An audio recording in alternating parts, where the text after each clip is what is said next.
সামনের দিনগুলোতে যেহেতু আমাদেরকে তাকবীরে তাশরিক পড়তে হবে, তো আমরা আজকে জেনে নিব যে কোন কোন সময়ে কয় ওয়াক্ত এবং কার উপর তাকবীরে তাশরিক ওয়াজিব। প্রথম কথা হচ্ছে তাকবীরে তাশরিক হলো আল্লাহু আকবার, আল্লাহু আকবার, লা ইলাহা ইল্লাল্লাহু, আল্লাহু আকবার, আল্লাহু আকবার, ওয়ালিল্লাহিল হামদ। কার উপর ওয়াজিব? মুসলিম, বালেগ এবং মুসাফির, মুকিম সবার উপর এটা ওয়াজিব।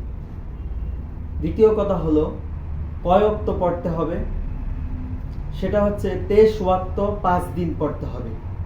আরাফার দিন ফজর থেকে নিয়ে অর্থাৎ 9 জিলহজ ফজর থেকে নিয়ে 13 জিলহজ আসর পর্যন্ত আমাদের তাকবীরে তাশরিক পড়তে হবে। আল্লাহ পাক আমাদেরকে প্রত্যেক ওয়াক্তে তাকবীরে তাশরিক পড়ার তৌফিক দান করুক, আমিন।